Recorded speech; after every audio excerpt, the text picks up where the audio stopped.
தந்தி TV நேயர்களுக்கு வணக்கம். Director மணிரத்னமுடைய டைரக்ஷன்ல நடிகர் கமலஹாசன், சிம்பு, ஜோஜு ஜார்ஜ், நாசர், த்ரிஷா, அபிராமி போன்ற பலர் நடிப்பில் வெளியாகி இருக்க படம் தான் தக் லைஃப். இந்த படத்துக்கு மிகப்பெரிய ஒரு எக்ஸ்பெக்டேஷன் இருந்துச்சு. இந்த எக்ஸ்பெக்டேஷனை இந்த படம் பூர்த்தி பண்ணுச்சா இல்லையா போன்ற பல விஷயங்களை தொடர்ந்து பார்க்கறதுக்கு முன்னாடி இந்த படத்தோடைய ஒன்லைன் என்ன அப்படின்றத பார்த்துடலாம். அமரன் கேரக்டரில் வர சிம்பு ரங்கராய சக்திவேலா எப்படி மாறுறாரு, ரங்கராய சக்திவேலா மாறினதுக்கப்புறம் இவருக்கான அந்த பவர் முழுசாக கிடைச்சதா இல்லையா, அதுக்கப்புறம் என்ன நடந்துச்சு அப்படின்றது தான் இந்த படத்தோடைய ஒன்லைனாக அமைஞ்சிருக்கு. ஓவராலாக இந்த படத்தை பார்த்துட்டு வெளியே வரும்போது கமலஹாசன் சொன்ன ஒரு விஷயம் தான் ஞாபகம் வந்தது. ஏன்னா எல்லா ப்ரொமோஷன்லேயுமே ராஜ் கமல் ஃபிலிம்ஸ் இன்டர்நேஷ்னல் எப்படி இருக்கோ அதே மாதிரி இந்த படம் இன்டர்நேஷ்னல் தரத்தில் இருக்கும்னு சொல்லியிருந்தாரு. நம்ம நிறைய படங்களில் பார்த்துருப்போம், ஹாலிவுட் தரத்தில் ஒரு கோலிவுட் படம் சொல்லி நிறைய சொல்லியிருப்பாங்க. பட் ஆனால் இந்த படம் உண்மையாகவே ஹாலிவுட் படம் பார்த்த ஃபீலை இந்த படம் கொடுத்தது. அந்த அளவுக்கு விஷுவலைஸாகவும் சரி, சவுண்டாகவும் சரி, மியூசிக்காகவும் சரி பயங்கர டெக்னிக்கலாக பயங்கர ஸ்ட்ராங்காக இருந்துச்சு இந்த படம். இது மட்டும் இல்லாமல் இந்த படத்தை ஆரம்பத்திலேருந்து பார்க்கும்போதே எனக்கு ஒரு டவுட் இருந்துகிட்டே இருந்துச்சு, இது கமல் சார் படமா இல்லை சிம்பு சார் படமா அப்படின்ட்டு. ஏன்னா நம்ம ஆரம்பத்திலேருந்து இது கமல் சார் படம் சொல்லிட்டு இருந்தாலும் சிம்பு அவர்களை சுற்றி தான் இந்த கதை முழுக்கமே ட்ராவல் ஆகுது.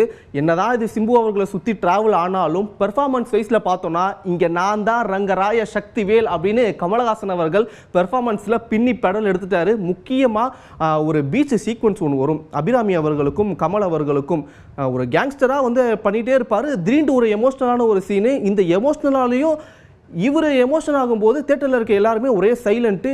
அந்த அளவுக்கு அவருடைய பெர்ஃபார்மன்ஸ் பீக்கில் இருந்துச்சு. அதுவே சிம்பு அவர்களுக்கும் த்ரிஷா அவர்களுக்குமே ஒரு பீச்சில் ஒரு சீக்வன்ஸ் வரும்.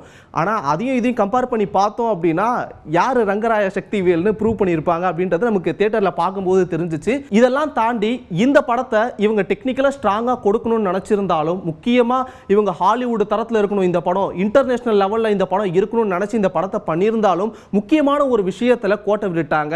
அதுதான் கதை. ஏன்னா இந்த படத்தோடைய கதை நம்ம ரெகுலராக பார்த்து பழகின ஒரு கதையாக இருந்திருக்கு. முக்கியமாக ஒன் லைனில் சிம்பிளாக சொல்லணும் அப்படின்னா இந்த படம் ஒரு emotional story with regular gangster பேக்ரவுண்டில் நடக்கிற ஒரு கதையாகவே இருக்குது. இதில் புதுசாக எதுவுமே கதையில் இல்லையா அப்படின்றது ஒரு மிகப்பெரிய வருத்தமாகவும் ஒரு பெரிய டிஸப்பாயின்மெண்ட்டாகவும் இந்த படத்தில் இருந்திருக்கு. அடுத்ததாக நடிகை த்ரிஷா அவர்களுடைய கேரக்டராக இருக்கட்டும், நடிகை அபிராமி அவர்களுடைய கேரக்டராக இருக்கட்டும், இவங்களுடைய கேரக்டர் எல்லாமே இந்த கதைக்கு ஏற்ற மாதிரி கதையோட ஒட்டி டிராவல் பண்ணாலும் அப்படியே ஆப்போசிட்டாக பார்த்தீங்கன்னா ஜோஜு ஜார்ஜ், அசோக் செல்வன் இவங்களுடைய கேரக்டர் ஆர்க்லாம் என்ன. ஃபார் எக்ஸாம்பிள் கூட அசோக் செல்வன் அவர் ஒரு இன்வெஸ்டிகேஷன் ஆஃபீஸராக வராரு.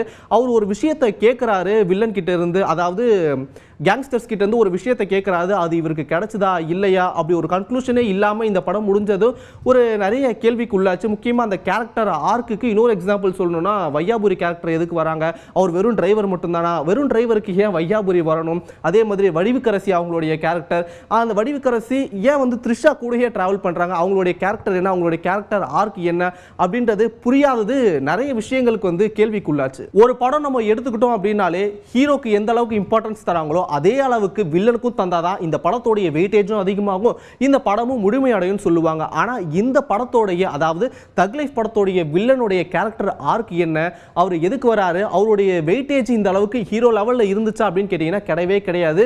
இவ்வளோ வீக்கான ஒரு வில்லனை அதுவும் மணிரத்னம் படத்தில் கமலஹாசன் நடிக்கும் படத்தில் பார்க்கறது ரொம்ப அரிதினும் அரிதாக இருந்துச்சு. பார்க்கும்போது வில்லனுடைய கேரக்டர் ஏன்பா இப்படி பண்ணீங்க அப்படின்ற அளவுக்கு இருந்துச்சு. இந்த படத்தில் ஆரம்பத்துல இருந்து எண்டு வரைக்கும் ஸ்டண்ட் கோரியோகிராஃபி எல்லாமே வேற லெவலில் டாப் நாச்சாக இருந்தது. முக்கியமாக அன்பு அறிவு அவங்களுடைய ஒர்க் இந்த படத்துக்கு ஒரு மிகப்பெரிய தூணாகவும் இருந்துச்சு. அது மட்டும் இல்லாமல் ஏஆர் ரகுமான் அவருடைய மியூசிக் இந்த படத்துக்கு மிகப்பெரிய ஒரு பாசிட்டிவ். ஏன்னா ஆரம்பத்துல இருந்தே படம் ப்ரொமோஷனில் இருந்தே இவருடைய மியூசிக் இந்த படத்துக்கு பயங்கர ஹெல்ப்ஃபுல்லாக இருந்துச்சு. முக்கியமாக சிம்பு அவர்களுக்கு பேக்ரவுண்ட் ஸ்கோர் ஒன்று கொடுத்துருந்தார்ல, வேற லெவலில் இருந்துச்சு. ஏன்னா ஃபேன்ஸ் எல்லாருமே பயங்கரமாக என்ஜாய் பண்ணாங்க. என்னதான் பெர்ஃபார்மன்ஸில் இவர் பின்னினாலும், அதாவது பெர்ஃபார்மன்ஸில் கமலஹாசன் அவர்கள் பின்னினாலும் இந்த பக்கம் பயங்கர இந்த மாஸ் சீக்வன்ஸ், இந்த தியேட்டர் மொமெண்ட்ஸ்லாம் இருக்குல்ல, அதெல்லாம் சிம்புவுக்கு இந்த மியூசிக்கோட சேர்ந்ததால ரொம்ப சூப்பராகவே ஒர்க் அவுட் ஆயிருந்துச்சு. சரி இதெல்லாம் இருக்கட்டும், இந்த முத்துமழை பாட்டும் சுகர் பேபி பாட்டும் எங்கப்பா அப்படின்ற அளவுக்கு தான் ஃபேன்ஸ்லாம் கதறிட்டாங்க. சுகர் பேபி பாட்டு இருந்துச்சு, பட் ஆனால் நீங்கள் அந்த வீடியோ சாங்கில் விட்ட மாதிரி அந்த அளவுக்கு இருந்துச்சா அப்படின்னு கேட்டிங்கன்னா அந்த அளவுக்குலாம் கிடையவே கிடையாது. முக்கியமாக முத்துமழை பாட்டு எவ்வளோ ட்ரெண்ட் ட்ரெண்ட் ஆச்சுன்னு உங்க எல்லாருக்குமே தெரியும். அந்த பாட்டு இதுல இல்ல அப்படின்றது இந்த படத்துக்கு மிகப்பெரிய ஒரு டிராபேக்கும் மிகப்பெரிய ஒரு டிசப்பாயின்மெண்ட்டும் கூட. அட்லீஸ்ட் இதை நீங்க முன்னாடியேவாச்சும் சொல்லியிருக்கணும். இவ்வளவு நாள் ப்ரொமோஷன் பண்ணீங்க, இந்த படத்துல இந்த பாட்டு இல்ல அப்படின்ட்டு பிரியரா இன்ஃபார்ம் பண்ணியிருந்தாவாச்சும் ஓகே நாங்க ஒரு மைண்ட் செட்ல போயிருப்போம் அப்படின்ட்டு ஃபேன்ஸ் எல்லாம் கதற ஆரம்பிச்சுட்டாங்க. அவங்களுக்கு இந்த படத்துல இந்த பாட்டு ரெண்டுமே வந்து கொஞ்சம் கம்மியாகவும், இந்த பாட்டு ஒரு பாட்டு இல்லாததும் ஒரு பெரிய டிசப்பாயின்மெண்ட்டும் ஒரு பெரிய நெகட்டிவாக கூட இந்த படத்துக்கு அமைஞ்சிருக்கு.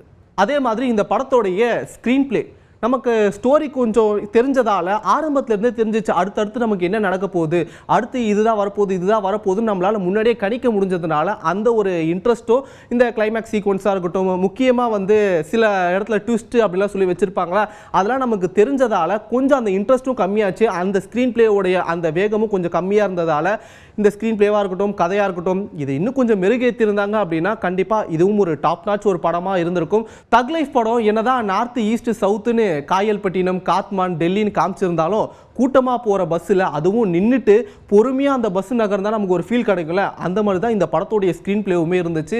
ஆரம்பத்துலேருந்து எண்டிங் வரைக்குமே இவங்க என்ன பிஸ்னஸ் பண்ணுறாங்க, எதுக்காக கமிஷன் வாங்குறாங்க, அது என்ன பிஸ்னஸ் அப்படின்ட்டு எதையுமே தெளிவாக காமிக்காமல் விட்டது இந்த படத்துக்கு மிகப்பெரிய ஒரு டிராபேக்காக அமைஞ்சிருக்கு அப்படின்றது தான் உண்மையே. இதெல்லாம் தாண்டி பெங்களூரில் அதாவது கர்நாடகாவில் இந்த படத்தை வந்து பேன் பண்ணியிருக்காங்க. ஸோ அங்கேருந்து ஒரு ஃப்ரெண்டு வந்து இங்கே வந்து பார்த்துட்டு எனக்கு ஒரு ஃபீட்பேக் கொடுத்தாரு. அவர் என்ன சொன்னார்னா, இந்த படத்தை பார்த்துட்டு நான் படம் எப்படி இருக்குது அப்படின்னு சொல்லி கேட்கும்போது சொல்கிறாரு, பெங்களூரில் எப்படி பேன் பண்ணாங்களோ தமிழ்நாட்டிலையும் அப்படியே பண்ணியிருக்கலாம் அப்படின்னு சொல்லி ஒரு கமெண்ட் ஒன்று அடிச்சிட்டாரு.